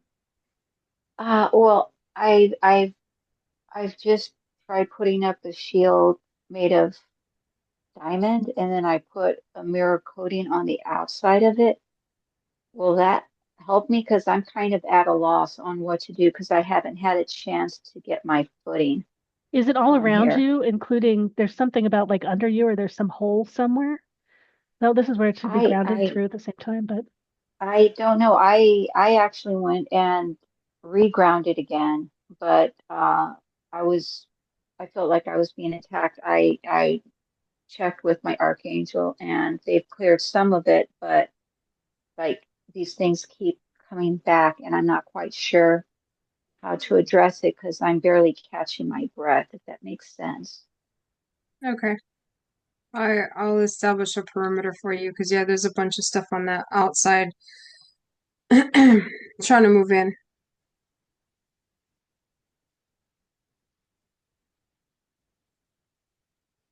And you can also, you know how we talked about bringing light down through yourself as well? You can also do it to your home. You can ground your home like you ground yourself, and you can imagine that light just coming down all the way through your house, picking up all this debris that doesn't belong and just letting it go right down the grounding cord back down into the planet.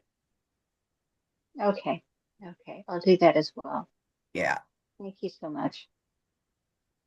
And I can Thank only you. see Kai as being highly effective with what she's doing. So, Yeah, you've got basically like two perimeter fences, one that's about 12 feet, one that's 20 feet out, and then I'm pushing things out further to about 30 feet of you because that's what they're telling me it needs to be for right now. It's just because your energy, because of all the work that we did, your energy's not quite stable yet that they're moving in. Mhm. But as soon as it is more stable, then they're gonna start moving away. But I'm actually gonna put a deterrent on the outside. Oh, there we go. Yeah, now they're pinging off now. All right. Yeah, Thank you. I appreciate that.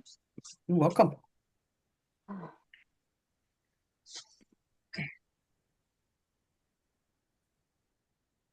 Any other questions? And the person that said they had a personal question, yeah, but not paying. You can let us know what your question is, and we can see if there's a way we can answer it in a general way, answer some of it. So we're happy to see if we can do that. Yeah, any other Like I topics? said, yeah, well, I was gonna say, like I said earlier, because of, all the fear that's happening in our country and in the world. I mean, it's not just the US, it's all over the world right now. Um, it's really important for us to pay attention to our energy fields, our energy shields, to put them not just on our bodies, but on our families, our pets, our homes, just so that what you want is your house to be your sanctuary, right? And with all this fearful energy that's kind of floating around, that kind of stuff can, when you're not paying attention, because even like for me, like I'm sitting here at home and I was just like, all of a sudden I was like getting anxious. And I'm like, wait, I'm, I have no reason to be anxious. Like, why am I anxious? And then I realized, wait, it's not mine. And it's because I am an empath and I Mhm. pick up stuff from other people very easily.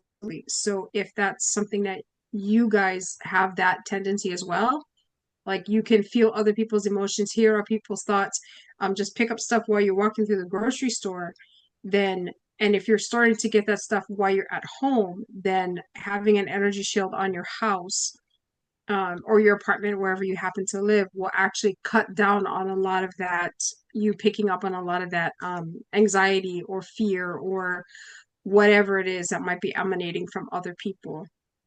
Because it's hard enough for us to deal with our own stuff, and then having to pick up stuff from other people and process things that don't belong to you is like, it's a losing battle.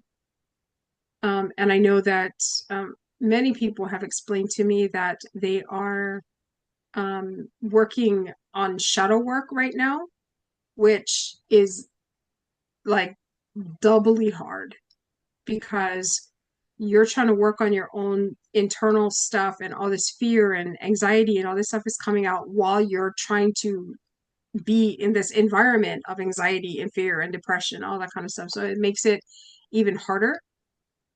So what I've been telling people is that if you are in the process of dealing with some shadow work issues, if you know how to build an energy shield, make sure that you do kind of put yourself in energy isolation, so to speak, before you start working on your issues, so that you don't end up picking up other people's stuff and that compiles onto what you're trying to do.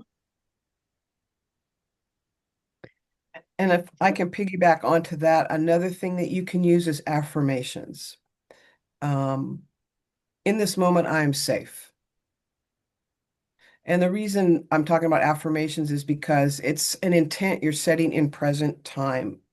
It's not coming off the fear hamster wheel. It's you consciously focusing and saying, I'm setting this intent. In this moment, I'm safe. And we build our future one moment at a time.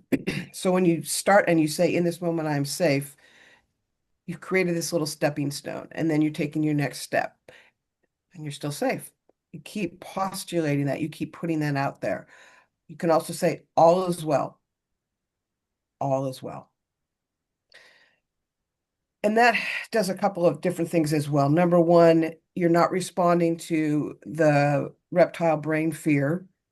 You're staying conscious. You're choosing to respond instead of react. You're again pulling the energy in and going to a different frequency. Fear is a much lower vibration. When you step into, in this moment, I am safe, that's vastly different than fear.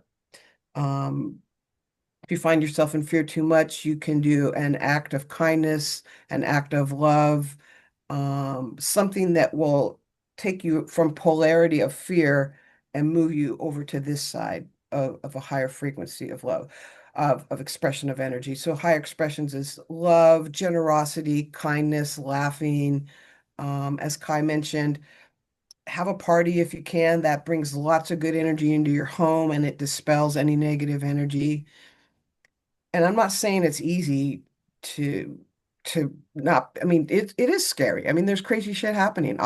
Yeah, but we all have choice. And the more you can choose from a positive place, then that's what you're going to manifest.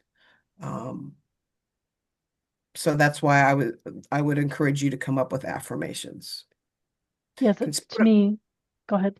I was just going to say, put them on sticky notes, wherever however you want to do it. But that's a great way to move out of a fear space. Oh, the other thing I was going to say is you're overriding the survival response, which means you are setting and creating new neural pathways in your brain by doing that, which is also part of what shadow work does. You're letting go of those old neural pathways and you're imprinting yourself with new ones by affirmations, by different positive steps that you're taking about identifying and getting rid of old junk. So anyways, sorry, go ahead, Laureli.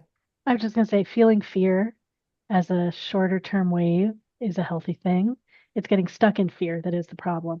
So learning to be in present time with other feelings, feelings of joy, feelings of safety, all those things are helpful so that we can be fluid and present with the feelings, allowing them to pass through.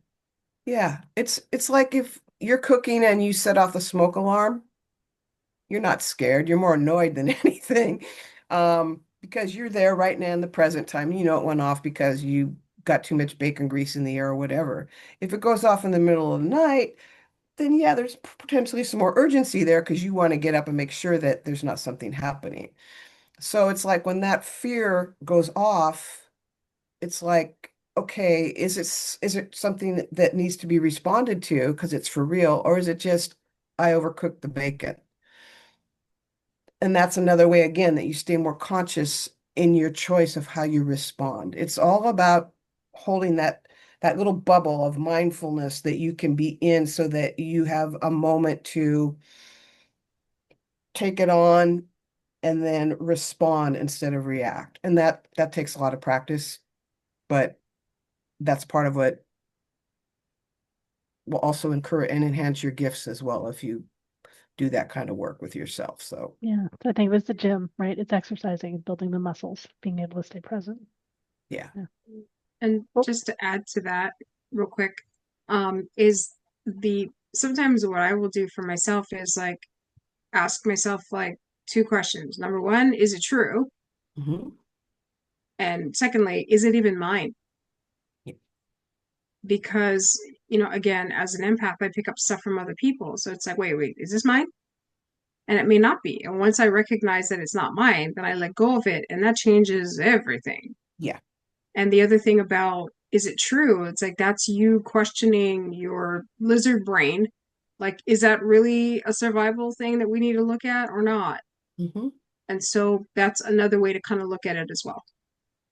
And is it happening now? It's an old pathway that's rerunning. Yeah. Yeah. Always to bring yourself back into center, back into present time instead of reaction. Well, I feel like we got the general question in the chat, and I think that it's related in some ways to what we're talking about. Mhm. Does plant medicine like ayahuasca change thought patterns to keep away certain entities and ancestral curses? So what are the impacts of plant medicines? So, Mhm. okay. My thing that I have right now about ayahuasca is it's like 2025's LSD that used to be back in the 70s, 80s. There's a lot of things that can happen with plant medicine that you have to be aware of. So number one, to me, my opinion, is ayahuasca was part of a culture that embraced what ayahuasca was. So living in that culture, you had a shaman who you were prepared as you're becoming an adolescent. This is how we're going to do a journey. This is how we're going to work with you. You had support. It was culturally involved to do that process. So it's all over Western society that ayahuasca is a thing, and people go to retreats and stuff and do ayahuasca. Number one, you have to be careful that you don't sprain a chakra, so to speak, because you are opening up energy on a much higher level than your system might not be able to handle.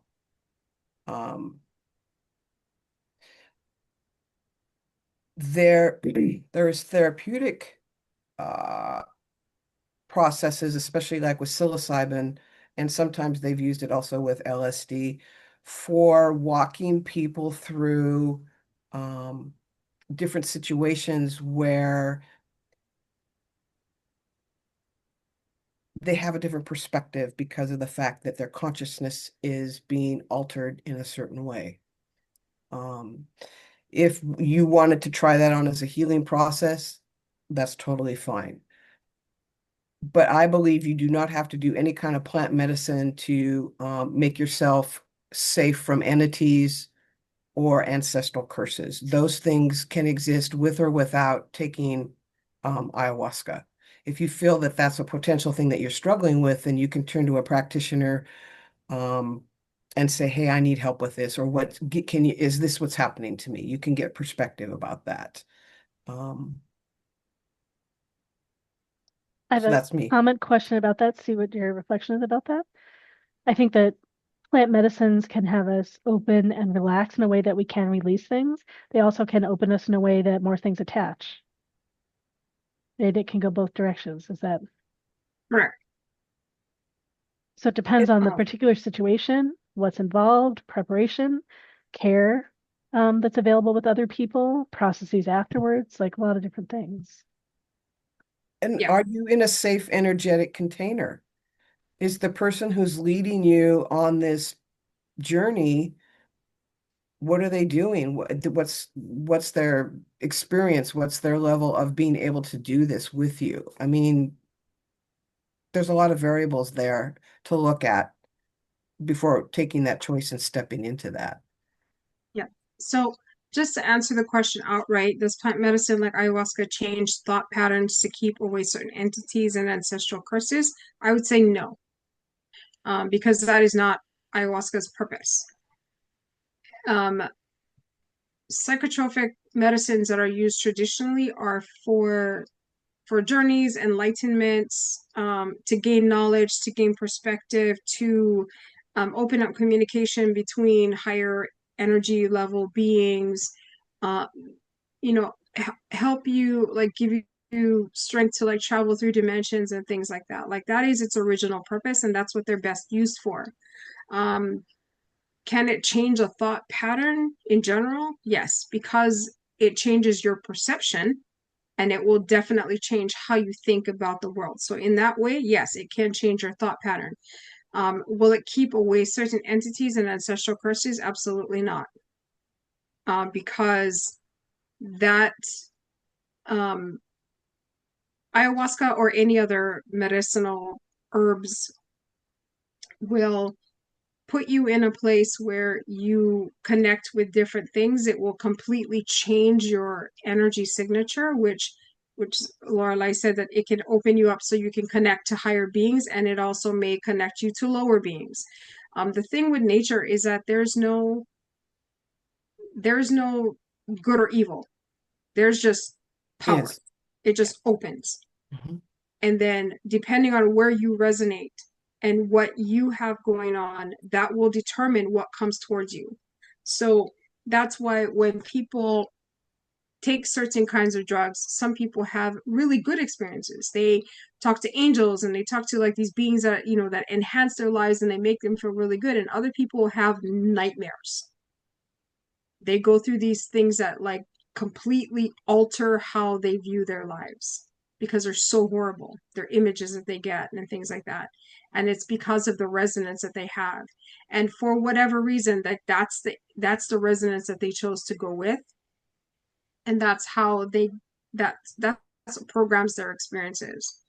So as far as like keeping away certain entities and ancestral curses, it's like if you have an ancestral curse, it either has to be lived through or broken. Those are kind of your choices. As far as certain entities are concerned, depending on the level of your vibration, and this is just me talking from my own personal experience, like there are entities that they're so small and they're so weak that like most people don't bother with them, like they don't have any effect on anyone. And then there are some entities that could literally like take your life because they're so strong. Depending on where you are in terms of vibration and what your practices are, and just how you view the world, what your energy signature is like, how much energy power you retain and can access and use, or whatever, however you want to say that, that will determine the level of demons that cannot, or entities that cannot get anywhere near you because you're too powerful for them. So they're not going to bother to attack you. But again, the stronger you get, the bigger the entity. I mean, I have literally seen entities that are like the size of King Kong. They're huge. And I am fortunate that I don't get attacked by such things because I'm not that powerful. But so yes, you can, depending on whatever your energy level is, there's certain entities that won't bother with you, but wherever you happen to be energy wise, there's always something that's going to be there. And most of the time they're opportunistic.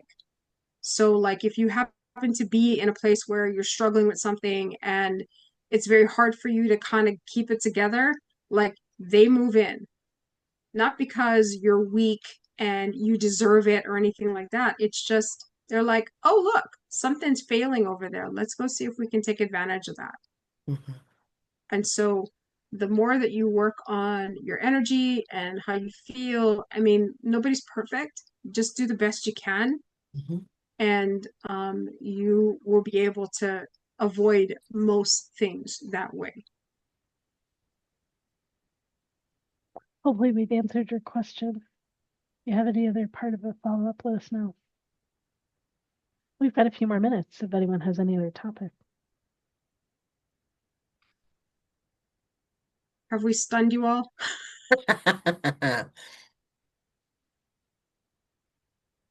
Give you a lot of stuff to think about. Excellent. Great.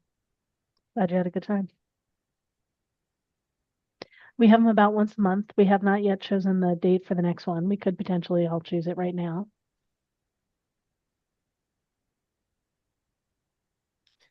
And Joy A13, you could also get on the MeWe mailing list, and then you can get an email about when events are happening. And that's another way to find out. What do you, Kai and Crystal, what are you doing the weekend of September 27th? I I know it's not a whole think month from now, but that's after the retreat, right? oh yeah, I gotta figure out when that your is, retreat is. no, that's the weekend of the That's the retreat. weekend of the retreat. Okay, not then. What about Sunday, October 5? One moment, please. Yeah, I'm good. Yes. All right, the next Cosmic Conversations is Sunday, October 5. And do we stay with the same time, 5 to 7? I think so. Yep. Mhm. All right, great. That's when the next one is. All righty. We have set times for some of our advertising. We'll do that after we finish the event. Getting it on my calendar, so I make sure I got those times saved. Same here. Great. Yeah. Yeah. So for those of you who, want to come back for next month and have the conversation, like write down your notes. Be like, here's the thing that I came across and I don't know what that is, or has anybody else done this, or what else have you encountered, or whatever. I mean, we're open to talk about anything that you want to. So if there's something that you've been thinking about or running into or whatever, bring your questions. I'm happy to explore whatever you've got going on. Yeah, ditto. And hopefully you felt supported this evening and you felt like it was a two-way street, and not intimidating or anything like that. That's our goal, is for folks to be comfortable and be able to share. Yeah, I mean, we're happy to help, and we're here for you to access. I mean, because I understand that, I mean, I live in Washington State, and not everybody can get to me where I am because I don't usually do a lot of stuff in person. And Mhm. so this is an opportunity for people to ask me questions when I have time to do it. So feel free to show up with, and people always say, ah, that's such a dumb question. It's like, no, questions are not dumb because it's opened you up for something that's possible. Mhm. And that's what we're looking for, is we're looking for possibilities. What does that look like? What could it look like? What it might look like. And there's no weird questions, because that always makes me laugh when somebody says, well, this is going to sound weird. And I'm like, hello? Yeah. Are you know where you're at right now? Yeah. I Yeah. So don't. one comment I want to make on some of the work that you did tonight, Kai. It's Mm. amazing to me how fast and seemingly easy it is. Mhm. Like it looks I like it's work at easy it. for you to do, and it's yeah. What does it feel like inside as you do it? Like, does it feel like work, or does it feel easy? Like, No, what's happening? it's for me, it's because of the fact that, I mean, like, I grew up with everything has like there's a ritual, right? First you do this, then you do this, then you do that kind of stuff. I mean, that's just how we have always approached these types of things previously. And then it was my guides who were like, that's not your temperament, and it doesn't have to be like that. And I was like, really? You don't Yeah. say. Yeah. So that's why I'm like, okay, you mean I can do this like as quickly as I can view it in my head and send that energy? That's how fast it can happen. It's like, yeah. I said, oh, okay. So can other people do it the way I do? Sure. Can they do it as fast as I do? I've not met anybody who can, but it's not because I don't consider that because I'm so special. It's not that. It's just simply that that's how my brain works. So I'm consistent with myself. So if someone needs to be more, have more steps to it, have more of a process to it, if that's what's comfortable for them, that's what they do. But for me, I'm like, let's go. So So for people that know my eye readings thing, you have a bunch of the efficiency talent, which is all about results and it's about wanting the results right now. So it's totally consistent with me. And I think it's great that your guides told you that you could do it the way that works for you. well, plus, I mean, horoscope wise, I'm an Aries. So, I'm just like, go right now. Yes. Great. All right. Well, let's see. I'm going to put all of your contact info in the chat again if anyone wants to reach out to you or any of us. Maybe we should all do an outgo too. We're all available to meet with people privately. We're also in a bunch of public events, so people can find out more about all of what we're doing. Do you want to go ahead, each of us? Just introduce yourself again and say all your say whatever contact info you want, so it's on the video. Okay. I'm Kai Bertrand. I am a Hawaiian Kahuna, which is the Hawaiian version of a shaman. I am an energy expert, energy healer. My primary or my specialty is removing negative energy and entities from people, places, and things. The next thing that I'm going to be doing is the Unplug from Fears retreats with Mo from iloveitwhen.org. Both Crystal and I are doing that. It's going to be fun. It's Yes. in September, which is in a couple weeks. So there's still space if you're interested in going. This is going to be pretty intense. I'm looking forward to it. My section of it, which we need to discuss exactly what we're going to do, but in my section, there's going to be an opportunity for people to actually play with energy. I'm going to create like a little energy obstacle course, I guess you could say, that you get to play with, you get to experience, and just see where you're at in terms of your abilities. And I'm so looking forward to it. It's going to be a lot of fun. So if that's something that you want to get into, it's at iloveitwhen.org. And the link is in the chat. Yeah, great. Okay, I'm Crystal Novak. I'm a psychic, conscious channel. I do energy work as well. Um, and essentially, if you ask me a question pretty much about anything, I can give you an answer. Because I know stuff. That's that's the thing I say. That's even the name of my website, iknowstuff.me. And you can reach me at Crystal at iknowstuff.me. It's from a place of knowingness. Energy, information just drops into my head. And it's done that for decades. But when I was aware of it, I just thought I was thinking that thought, and I thought, God, that's a real interesting random thought I just had. And then eventually I went, oh, well, that wasn't me. That was that was Source telling me something really cool. And I'm like, okay. Secretly, I'm brilliant. It's not, yeah, well, okay. I'll let it in. Um, and as Kai was just mentioning, we're going to be in this great retreat that Margaret Smith is doing. And again, her connection is iloveitwhen.org. It's a retreat on unplugging fear. 3-day retreat.